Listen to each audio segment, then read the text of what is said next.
आज आमी पिकिल गोंट आंब्याच्या गोजी करूया. या रेसिपी 4 जणांक पावता. 5 गोंट आंबो धुवून घेऊन ताचे साली काढून घेऊया. एक चिमटी उदक घेऊन सम हाताने चिळून घेऊका. एक 4-5 साली हवा तंतू सोडतस विंगड वरलेले उडेतस पेचिवट झोवताना खवचाक लायक जाता.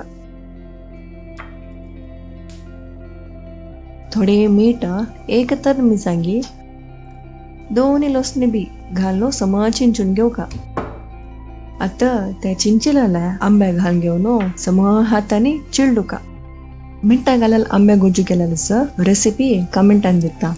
ऑलमोस्ट जायता येताना ताका एक लायक नारळाला तेल घालचे वैरी आणि एक वेळ मिक्स करून जेवणाक रेडी म्हणून पेजीवट जेवो शितोट घेऊन जेवच्याक फर्स्ट क्लास. आमची वसरीक सबस्क्राईब करनी जाल्यार सबस्क्राईब करेन ती, व्हिडिओज लाईक करून शेअर करेन ती. Take care, bye.